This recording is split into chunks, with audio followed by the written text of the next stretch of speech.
You're listening to Last Word Radio, where you get the last word. Episode of the Loaded Questions podcast, live from Baltimore. Today I'm joined by Colby Giacubeno. How are you, mate? Good, Adam. How you been, man? I'm glad to finally get in here with you. No, I appreciate it. I know you've had a little time off, and first of all, I wanted to congratulate you on your engagement. That's awesome news. Thank you very much. Yeah, man. Took that next step, so now I gotta take the next one and start stressfully planning this wedding, man. Never realized how stressful it could be. Really? Has it been stressful for you? I mean, it has.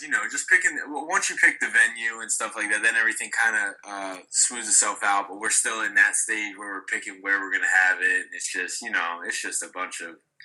Are you a decisive sort of guy? Well, I'm kind of, I'm trying to do the right thing. Let her, pick the place and kind of have a control of the situation because it's her day. Yeah. But we're just trying to find, I guess, the perfect location. We're gonna have it in the fall, so the trees are changing, all that jazz. So we're trying to get the best background and all that stuff. So it's just a lot of different things to consider. Is it next year? Yeah. We're gonna have it next fall. Oh well, that's quicker than mine. Like we got engaged in April, and okay, we're getting married in February 2018. So okay. we've got loads of time. But we had the venue booked after a week. Like we've got pretty much everything done except for the specifics because we're just really we're very planned oriented people and we just know what we want, which has made it easy. I haven't been stressed at all. It's been unreal. Yeah. The engagement was mildly stressful. But that's way to be, man. No, that's it. So we can get into a few things, but we'll start obviously with the off season that's been. It's very eventful, lots of money spent. We've seen record deals. Mike Conley was the highest paid player in the NBA until LeBron signed his deal this morning. And I just wanted to get your thoughts on the off season at large and what's caught your attention. Yeah, man. I mean, like you said, just the money that was tossed around. I mean, we all had the indication that a lot of guys would be getting some big deals, but it was just weird how it kind of all unfolded. And some of these players, the deals that they were getting, the Evan Turner 4 years, $70 million for the Trailblazers. I mean, that could go down as one of the worst ones, depending on how he fits there. And then you had your guys, not necessarily that he, earned a big contract, but a guy, like Darren Williams gets 1 year, $10 million, which I consider that, is pretty cheap for him. Yeah. Even though he's not, at the top of his game anymore. But it was just kind of weird to see kind of like the mindset of the draft, whereas teams are betting on these potential and upside players that are already in their third and fourth year in the league.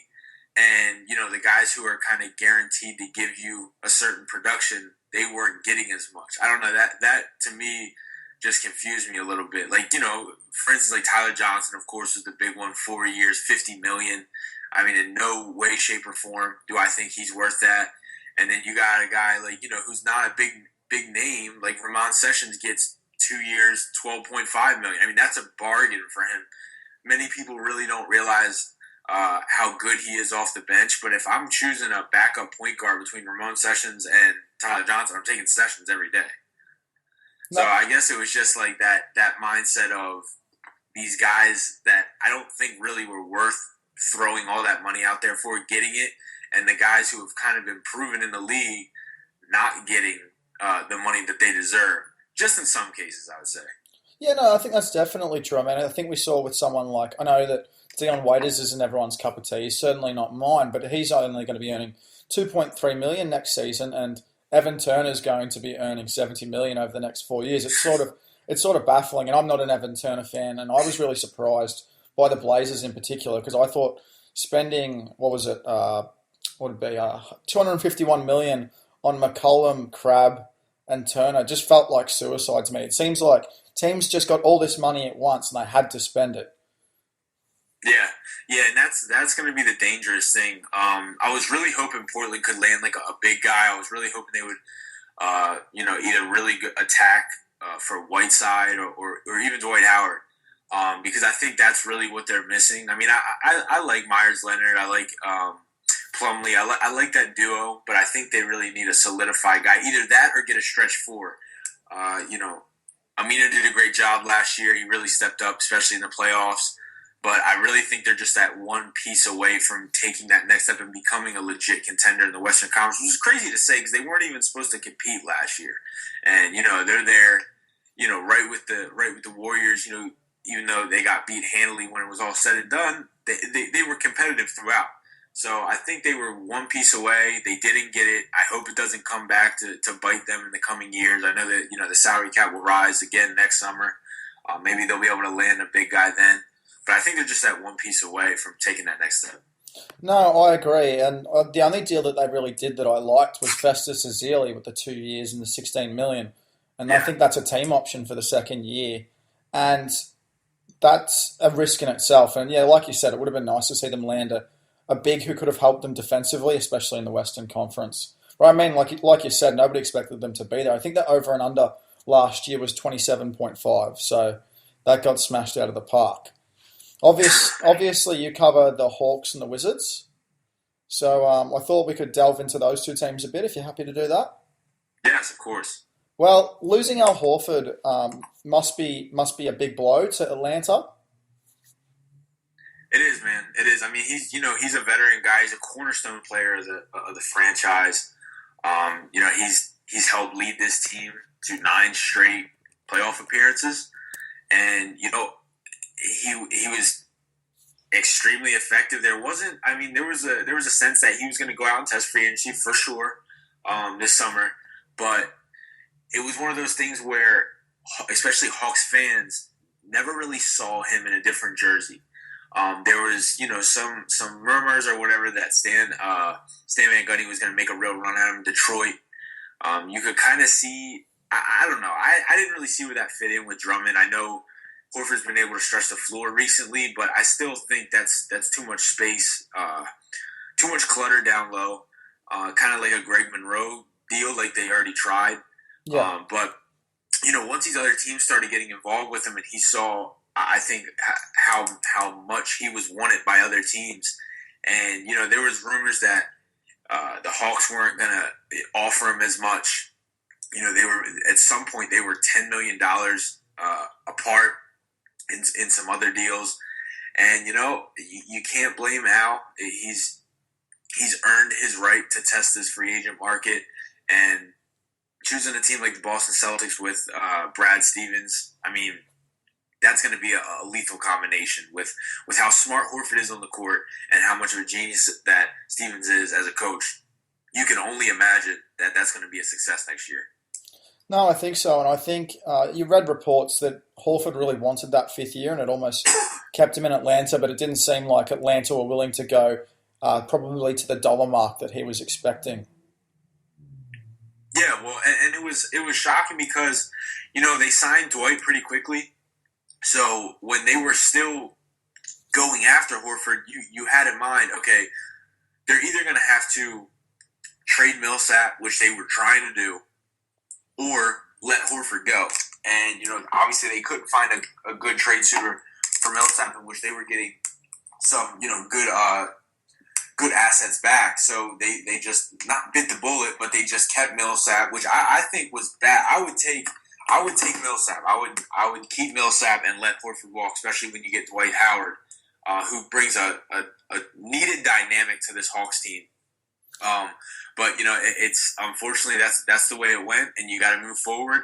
And the Hawks fixed themselves the rest, the free agency period. I think they're going to be I think they're going to be better than what people are projecting. Now, I think they'll be in that 45 to 49 win range. Nothing too outstanding, but they're still going to be there when it's all said and done.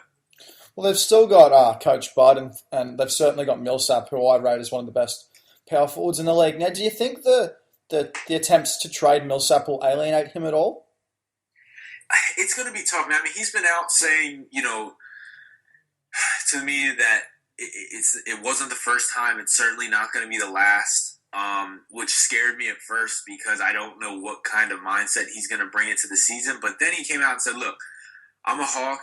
I'm going into the season as a Hawk. I plan to end the season as a Hawk, and I want to win a championship. So he is saying the right things. I hope his mind is there. You know, none of us really know for sure besides him.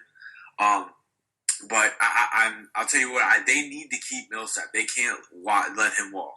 I think he is, like you said, one of the best power forwards in the game. I think he's one of the most underrated players in the game, just because he does so much that people, really don't see. The Hawks are one of those teams that I think don't get as much national TV time and attention because they're so, they play together. They play kind of the right way. They're kind of like the Spurs of the East, obviously not as good yet. Yeah. But he has such an impact on this team, and I think giving him a guy like Dwight Howard, it gives Budenholzer a totally new dynamic offensively in that they have a guy that can run the rim. He's going to get the majority of his touches at the paint. We've really seen the past couple of years, we've seen Millsap play on the perimeter a lot more. Not necessarily shoot more threes, which he has, but take his man off the dribble. He's going to have some space to knock down that mid-range jumper. He's going to have space to, when he sets a screen to, kind of fade off into the mid-range and not allow Dwight's guy on the block to help. So I think there's going to be a lot of different philosophies that Budenholzer can carry over just with the addition of Dwight that will help Millsap succeed, and hopefully that's enough to make him re-sign next summer. No, I really love that dynamic between Millsap, the potential Millsap-Howard dynamic being that Millsap is an inside-outside sort of guy nowadays with his shooting range and his adaptability. And not to mention their combinations defensively. I mean, Atlanta was second defensively last season. Dwight and Al Horford are very comparative defensively. I know that Dwight has slipped a little bit, but he also is in a system in Houston where defenders just funneled players into him and he was just exposed time and again. But yeah. I'm fascinated by what they will look like together. Yeah, and not only, the questionable schemes that they run in Houston defensively, but also, towards the end there, like, I know Dwight got a lot of touches in the paint, but he wasn't getting the ball when he wanted, where he wanted. And I know he's not that type of player anymore. He's getting up there in age. The injuries have taken a toll on him. But, everybody knows in basketball, you got to keep your big man happy. You got to get him his touches after he earns something on the defensive end. And I think, just playing with James Harden is a challenge enough because you have to be used to playing off the ball a lot more. And a guy like Dwight, who's so used to getting the ball whenever he wants it, wasn't. And I think that even had a little bit of effect on the other side. I mean, we've seen it all the time in the past before when, you're not getting the big man involved. He's not going to try his hardest defensively. He's just not. I mean, he's not into the game. You got to keep him involved in the game in order to expect him to, average 2 blocks per game. His blocks did slip a little bit last year, but I think it was, not only towards the bad schemes, like you said, but also because he just wasn't feeling involved in the game. It's very easy for a big man to not be interested on that end. No, that's fair, and I think that there's been a few columns written since he signed expecting a mini revival, and I'm fully behind that. It was obvious that motivation and engagement was a problem, and like any big man, Howard needs touches, and you lose interest when you just relied on to be a defensive outlet, and we know how precious Dwight has been in the past, and obviously those issues affected him. I wanted to ask you what you thought about the Kent Bazemore deal and the price that it took to keep him in town. Personally, I loved it. I think they had to re-sign him. 4 years, $70 million. I was surprised. I was getting worried when he was meeting with the Rockets, the Lakers, and they were talking about 72, 73 million. I was getting nervous that he was going to just look at that number, but he is an Atlanta guy. I mean, he came out and said, he got engaged to his fiance here. His fiance loves it here. He even said, he threw in the line, "Happy wife, happy life." But the Hawks came out right away and said that was their number one priority in the offseason. Now, many people would scratch their head and say, why? But if you haven't really watched the Hawks, you really wouldn't realize it. Kent Bazemore's not going to – he didn't put up numbers last year that is going to jump off the paper at you. I mean, like a little bit over 11.5 points per game, 5 rebounds per game. Nothing that's going to shock you, but his growth is very encouraging for the future. He became a lot more versatile last year. He started shooting the three, become a little bit more of a threat there. And then, as was given, since he came into the league, when he's out in the open floor, he can rise up and put somebody on a poster. So he can finish out in the open floor as well. He's came out this summer and said that he's really working on his ball handling and making plays off the pick and roll, especially since, they have Dwight there, one of the best screen setters in the league. He's going to be expected, to make plays in those type of situations a lot more coming up.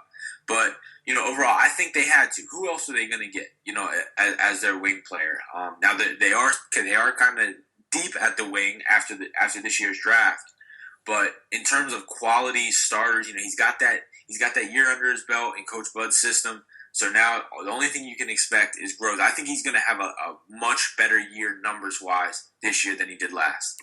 I hope so. I'm really big on Baze. You might have seen me on Twitter. Every time he does something awesome, I'll always be jumping on to point it out because I'm just such a big fan of his personality. And I agree with you. I think he improved a lot more as a deep shooter and just as a team defender. I wasn't huge on his defense until he got to Atlanta, but I think he's come a long way. And certainly, I think people underestimate. It's like you said, if you don't watch Atlanta play, you might not notice. But losing DeMario Carroll was such a big loss for you guys.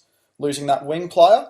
And Bazemore's done well to fill that. And then obviously you've drafted the DeMario Carroll lookalike in Taurean Prince this summer.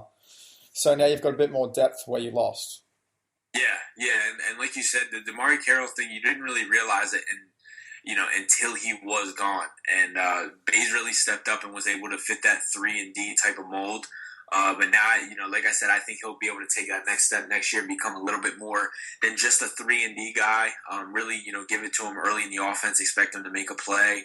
Like you said, Taurean Prince, I loved that pick. I think he's just a guy, wherever he got drafted, he's going to be able to fit in. He knows how to play his role. He knows how to be effective. I think he can even become more effective than DeMario Carroll when it's all said and done because I think he's more athletic. I think he's a smarter player with the ball.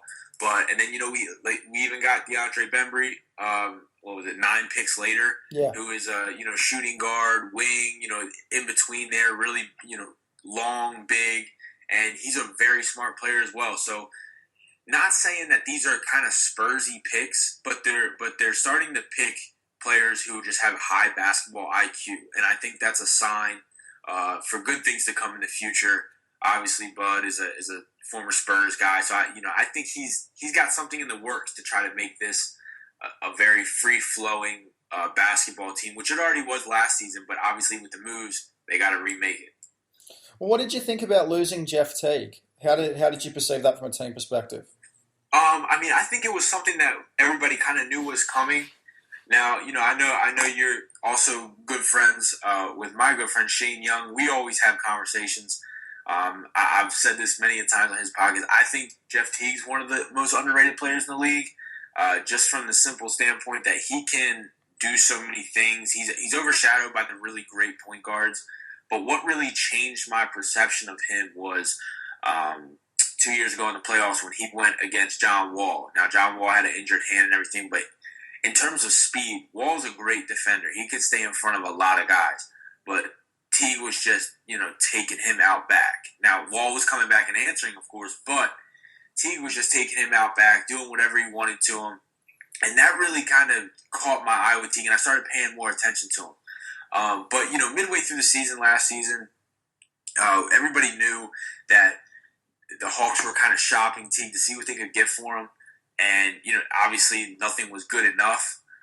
So they waited till the summer and ended up getting a draft pick that ended up being Taurean Prince. So I think that will pay off for them in the long run. But everybody knew that, Coach Bud was leaning towards Schroeder as a starting point guard. And, foreshadowing into this year, I think Schroeder does better than expected in some ways. Now, it's definitely going to be a process, a growing process with Schroeder. But he doesn't have to look over his shoulder every time now when he makes a mistake and expect Bud to put Teague back in. That for a player does so much. It makes you play with a lot more confidence. It lets you know that you're allowed to make mistakes. I think that does a huge thing. But Teague is one of those cornerstone players like Horford. He was a part of the 7 years that they went to the playoffs, 7 straight years. So that's something huge. That's not something that you can just, let's just replace that. There's going to be a transition period. there's going to be some struggle with Schroeder. But, it was a move that had to be made. No, that's fair. That's fair. I felt like maybe Jeff Teague stagnated a little bit, especially when the rumours started swirling. I don't think his production or his play matched it, or maybe it was just a battle between him and Schroeder. How do you perceive Schroeder's impact now as it's sort of becoming his team, obviously, because he's going to be the starting point guard, and then he'll have Jarrett Jack, who I thought was a nice addition to back him up. Yeah, I think that was needed. That was one thing I was really worried about, was who would they get to back him up. I really was hoping it was a veteran presence, and I don't think, in this market you could have got someone better than Jarrett Jack.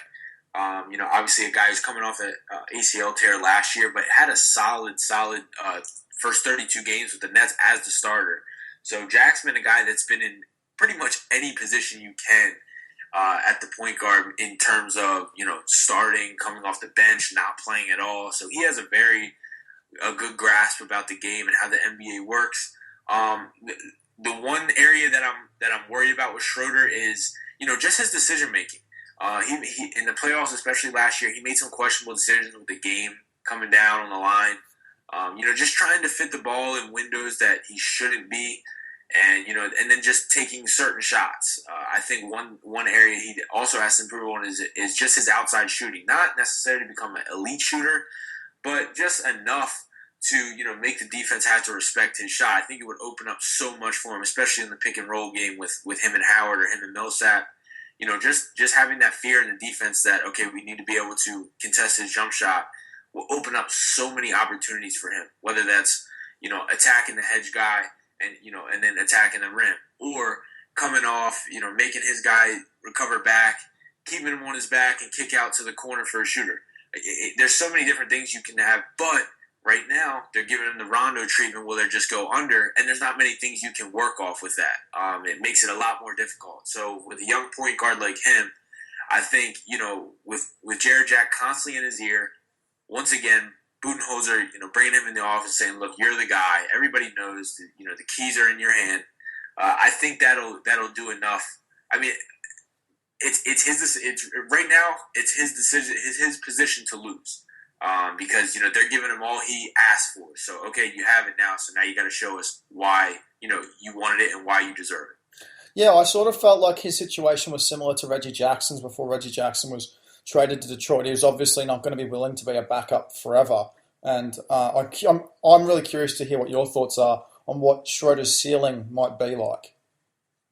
Yeah, I don't think he ever, contends as being a top point guard in the league.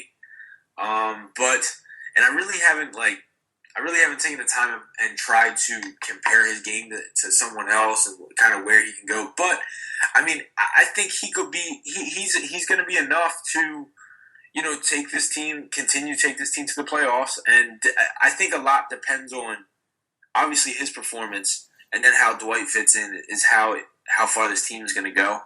But it's somewhere, at the end of the day, he could be in that.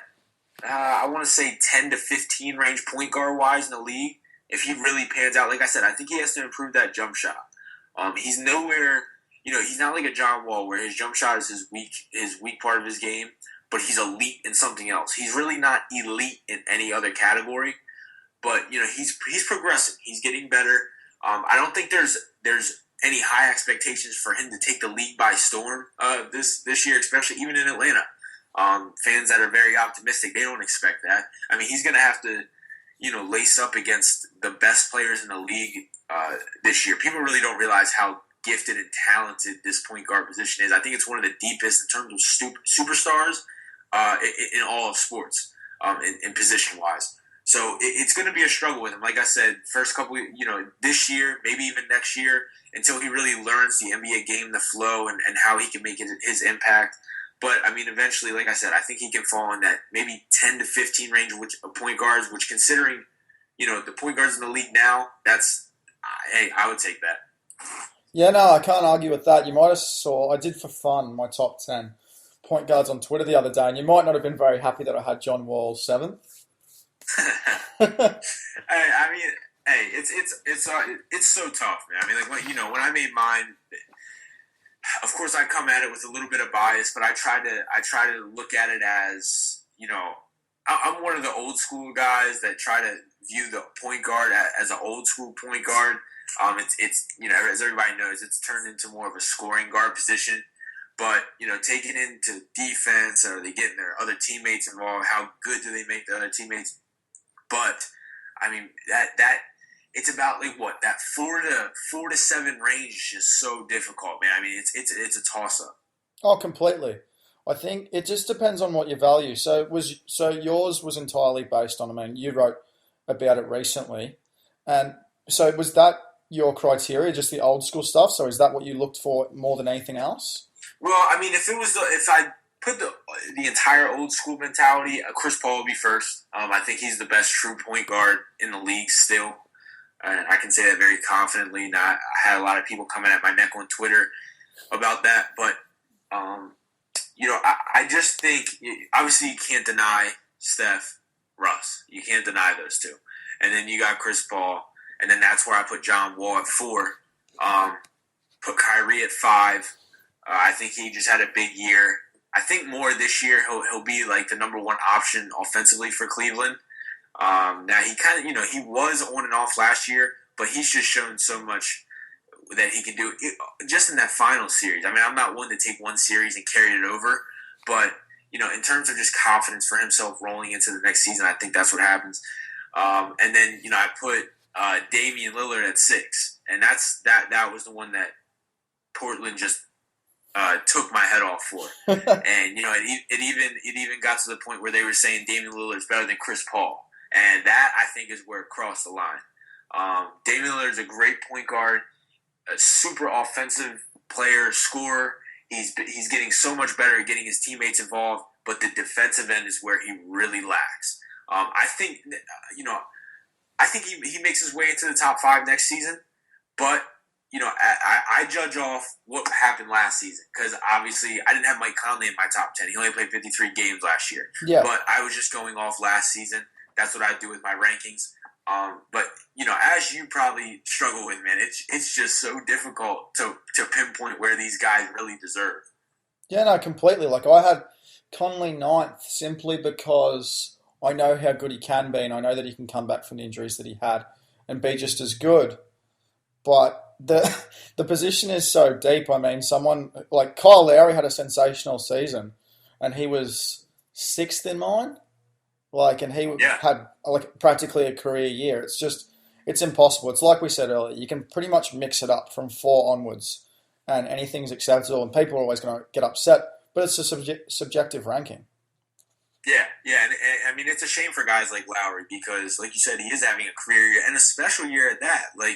And he just gets, overshadowed by these other guys that are just doing inhumane things like Steph and Russ. And then you got Chris Paul just going out every night, giving you a 20-10, 5-3 game. It's just, it's ridiculous. So it's very important not to take these guys' performances for granted because you really don't realize how good they are until, obviously they're gone.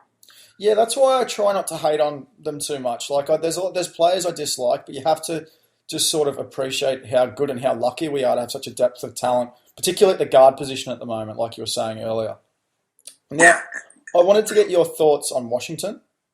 So, Washington have had a strange off-season. Obviously, they finally fired Randy Whitman, which I'm assuming you were a fan of. Was that sarcastic? No. I'm hoping you were. I'm hoping you were a fan of the fire. Honestly, no. I was not a fan of Randy Whitman. Good. Thank God. So, Scotty Brooks, what are your thoughts? I'm obviously a big fan. Yeah, no, I am too. A lot of people, of course, with the Wizards fan base, they thought, we got Scotty Brooks, and now Kevin Durant's definitely coming. It was never anything like that. But in terms of that was exactly what we needed that we didn't have with Randy Whitman. Someone who can really develop young talent and make them into solid NBA players. And in terms of Scotty Brooks, I mean, star NBA players. But that's the thing we're really missing. Especially our draft pick from 2 years ago, Kelly Oubre. He showed, he had even a couple starts last season because of, the injuries that the Wizards had. And he showed, some upside, some potential. He was really getting a chemistry together with John Wall. And then once the veterans came back, he went back to the bottom of the bench. And it was just frustrating because you never really thought that the Wizards were obviously a championship contender, but Oubre's a big piece going forward in terms of, he might be the sixth man this year for us, coming off the bench. And you just want guys to get that experience. And Whitman, it was just so hard with him to give young guys experience. Of course, not if you're a John Wall or a Bradley Beal, a top pick in the draft. But in between, Whitman had too much on his plate. He's an old school coach. He was forced to go to that small ball mentality this year. It wasn't something necessarily he wanted to do, but like I said, his back was against the wall. I think the game was changing, and he had to do it. And I thought they had a solid roster going into last season, and the injuries just crushed them. I mean, a lot of people feel like they underachieved, which they did. They missed the playoffs, of course. That's underachieving in their book.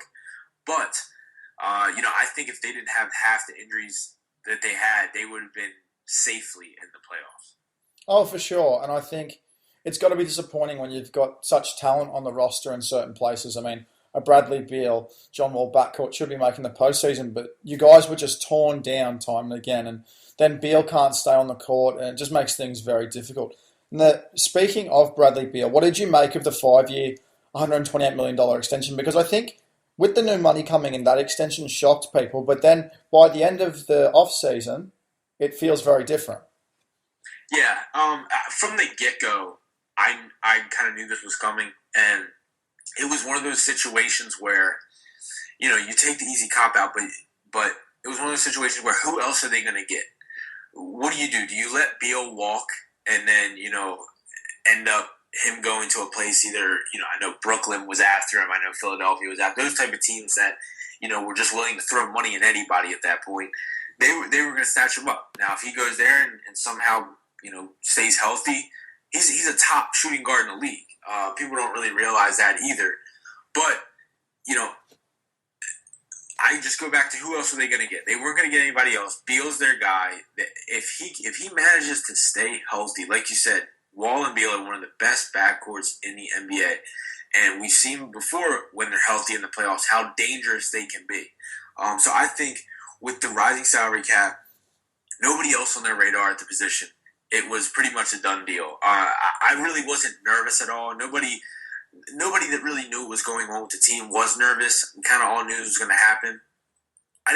Now the 128, maybe that was like $8 million more than I thought he was going to get. But at the same time, salary cap, not that it doesn't matter, but I really thought they still had enough room to where if Kevin Durant somehow miraculously came to Washington, they would have had enough to get him. So I think they did as best they could with locking him up. No, I agree. I was pretty critical at first, and then I realised it was a real bad hot take of mine. And hey, we all have. I have to retract it now. I think I was one of the people who got sucked into being blown away by the money that was on the table, just with the new TV deals and things like that. And in hindsight, it's not bad. And I think you sometimes forget the price of. You have to look at like what the alternative is, and so it's not really a bad deal when you look at it that way. It's just the price of free agency, unfortunately, nowadays as well. How concerned are you about Bradley Beal's health going forward? I'll tell you what, man, it's just so unpredictable. He comes into every year feeling good. And, I talked to him last year at media day, prior to the season. He said he was feeling good. His legs were feeling good. And then, of course, after 5 games where he was a top 5 scorer, averaging 25 points per game, he goes down with a shoulder injury. And then, he comes back and then his leg flares up again. So it's just like, it's just a bad streak that he's been having.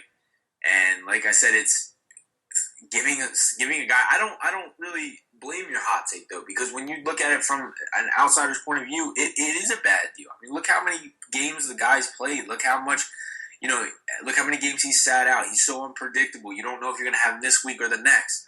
But when you're a team like the Wizards, it's just a risk that you have to take at that point, because if you don't, what other direction are you going to go? And another thing that's I think nobody's really talked about this, but I'm pointing it out, is I think they just have to do whatever they can to please John Wall, because if I'm Wall, I'm leaving when my contract's up. They're not making any moves to get better. I don't see them competing for a championship anytime soon. I don't really see any big name free agent wanting to come here, even though playing with John Wall can make the game so much more easier. But I just don't see anything happening with this franchise. And, that worries me, because if Wall leaves, I've said this before too, people kind of get on me about it, but I stick to it.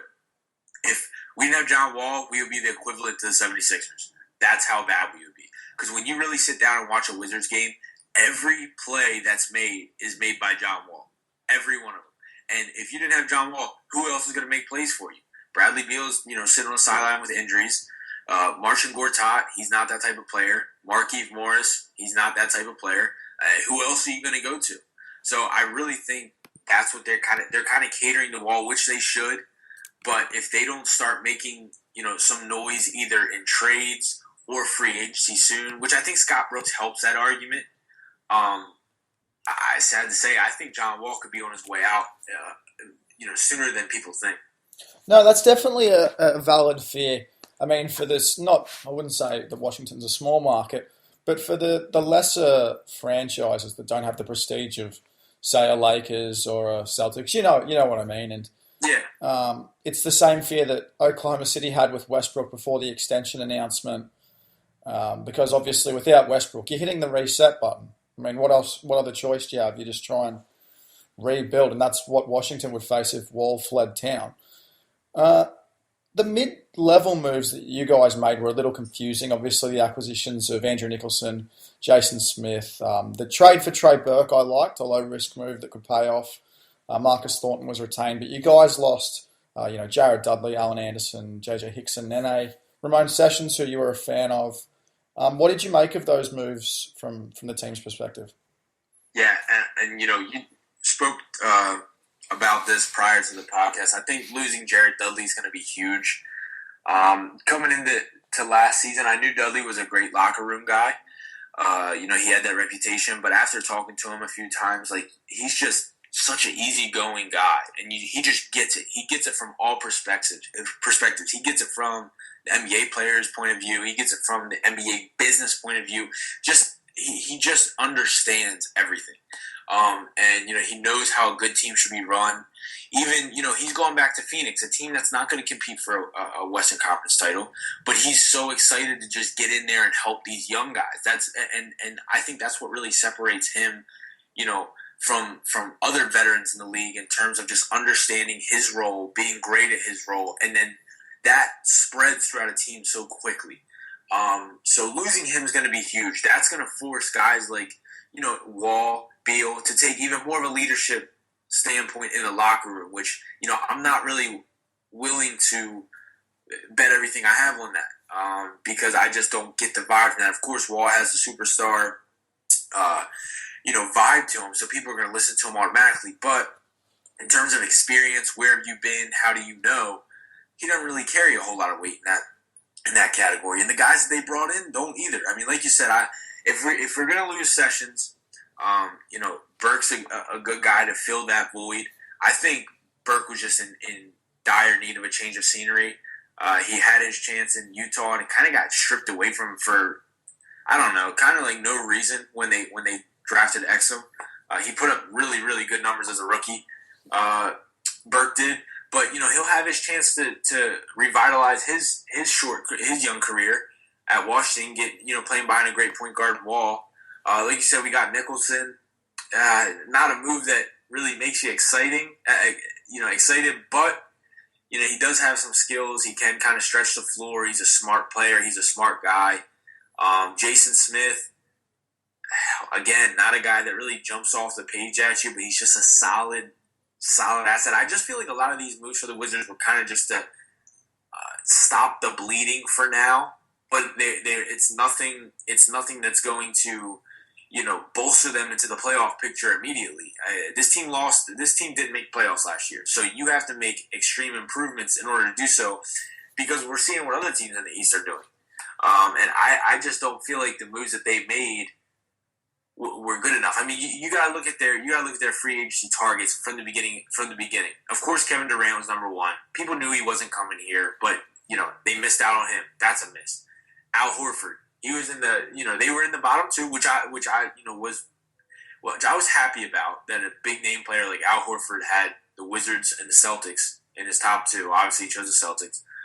Ryan Anderson was a guy that they've been trying to get for since last season. Obviously, he didn't choose them. He's in Houston. And then the other guy that they were kind of hitting around to that wasn't realistic, but I think they should have made a more aggressive offer at is Nicholas Batum. They were trying to go after him. They had a phone call meeting with him. I was hoping that an in-person meeting would get set up after that. But they just struck out. I mean, their top four guys, they didn't even have a chance. Horford did, but I really would be interested to see how much he was considering Washington at the end of the day. But like I said, I think all these moves just to stop the bleeding. I don't know if it's enough to make them playoff worthy. I think that comes to be, if they can stay healthy or not. But nothing that really makes you excited for next season. Well, what are you thinking in terms of team outlook? Like you spoke about Atlanta, they're sort of in the 45 to 50 game range. I had similar. I'm doing up my projections at the minute, and they're at about 48. I have Washington at about 40. What about you? Yeah, I was gonna say. I mean, a lot of the projections have been around that 40. Maybe just repeating what they did last year and go 41 and 41, 500. Yeah. I think with those projections, and as you probably are, you have to take in injury into mind so heavily. 100%. Because if they don't have Beal, they could go off the ropes. And not a lot of people know this, but Wall was playing through so many injuries last season. Yeah, he was. I mean, so you never know. I mean, he had the procedures on his knees done this summer. What does that mean for the season coming up? Is it gonna is he gonna have a problem with it? There's just so much unknown with the Wizards that the safest pick for that is just put them back at 500, 41 and 41. And I really can't see them flirting with 45, 46 wins.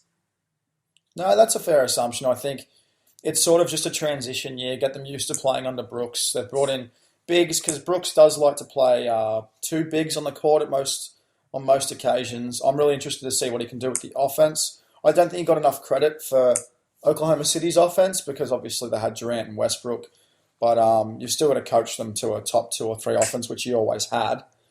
But I'm really curious to see what he can do with Beal and Wall. Are Beal and Wall expected to be ready to go by training camp?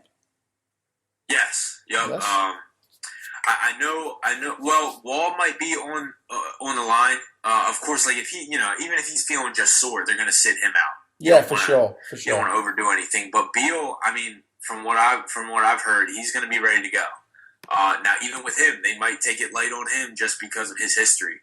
But for the most part, they should both be ready to go. Maybe Wall will sit out the majority of preseason games, but by opening night, they'll both be ready. Oh, that's good to hear because I'm really interested to see what they can do together, and it would just. I don't know. Nobody wants to see players get injured. It just ruins basketball when you see good players go down. Now, before you go, I just had one more question. I just wanted to see what you're looking forward to going into next season. What were your points of interest? A point of interest that, I even used on Shane's podcast, man. Like, I'm interested to see what happens with the Knicks. They had that crazy offseason. They got on paper, they look outstanding. You think so? Once you really, well, I mean, they're starting 5. Yeah. Five.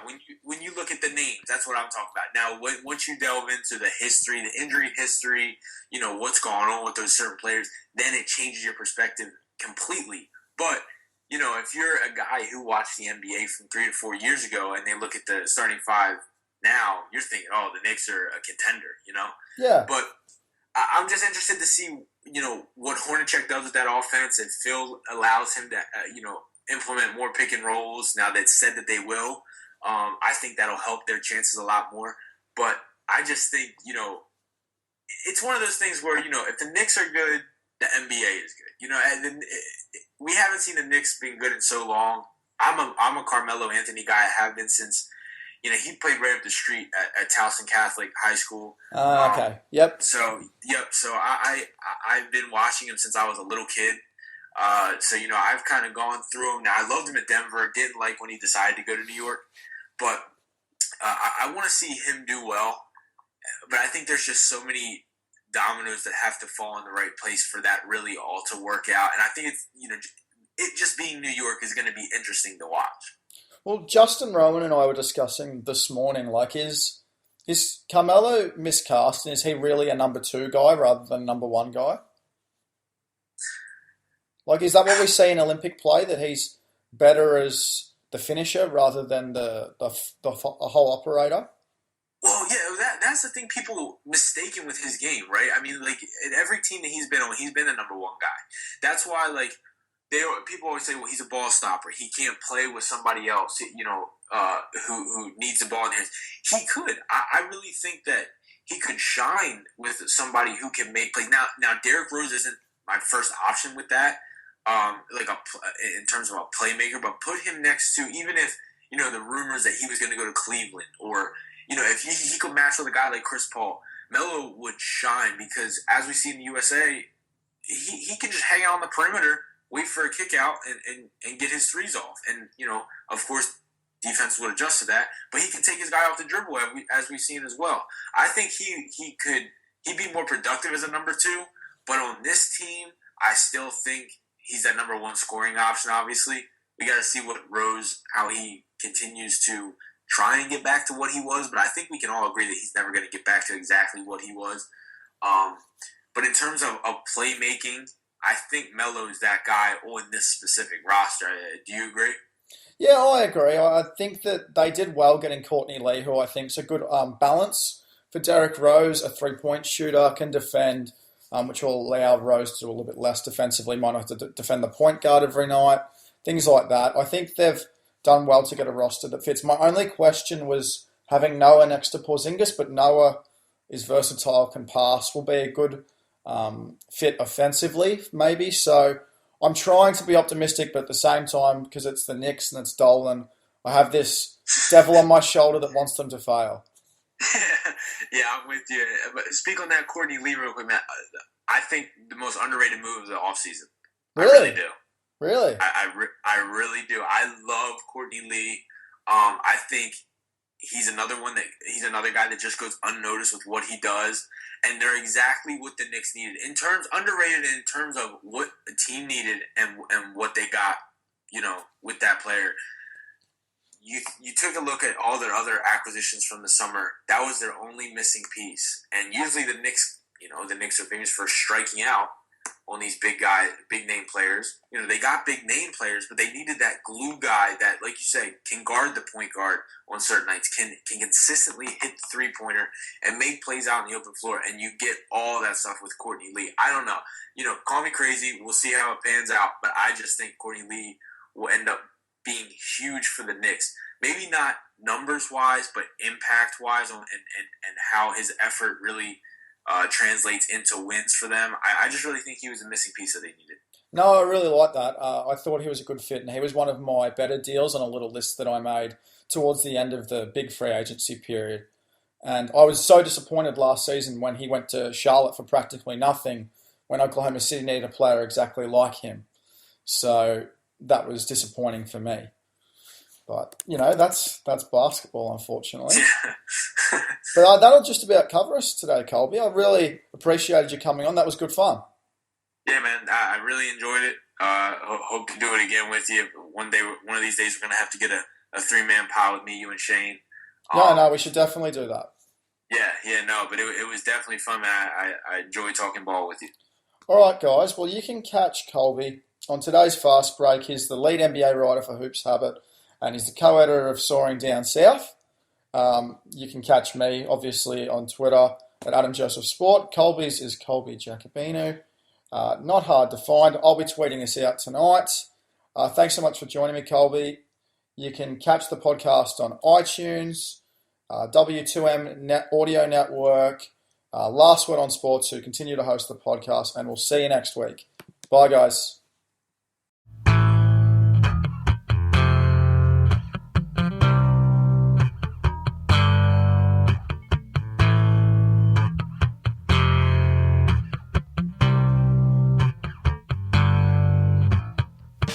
I'm a notion in your bedroom, make you feel warm, make you wanna resume. Now we know it all for sure. I'm a dance hall, dirty breakbeat, make the snow fall up from underneath your feet. Not alone, I'll be there. Tell me when you wanna go.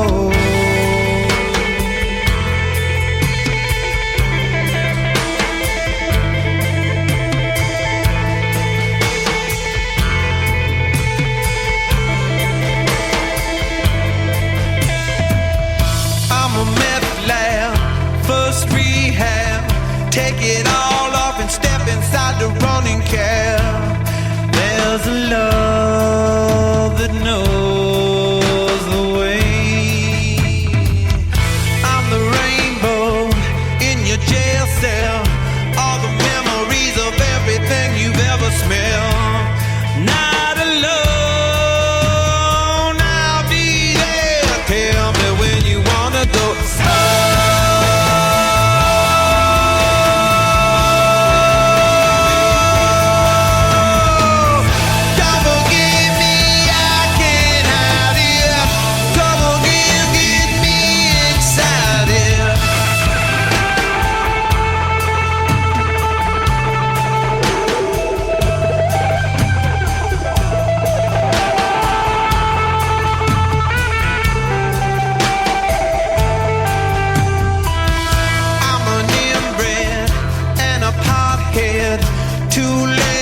Spread inside the tool shed.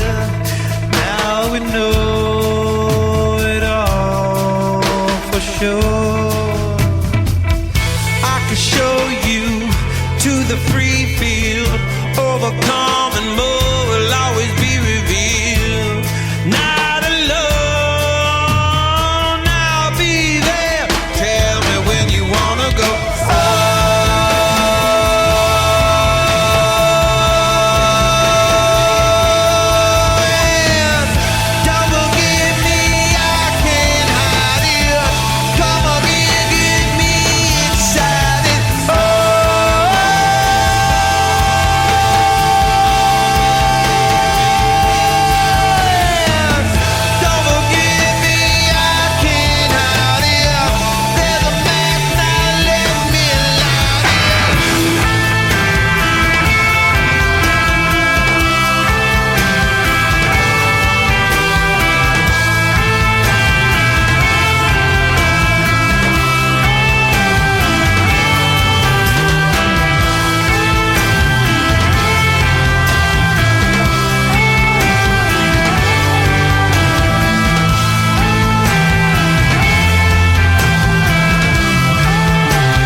Stain on your shirt sleeve, coming down and more, coming to believe. Now we know it all for sure.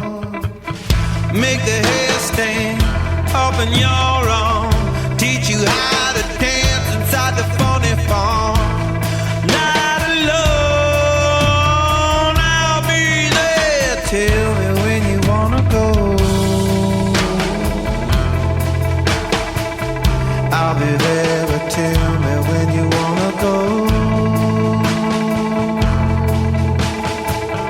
Come again and tell me when you wanna go. More will be revealed, my friend.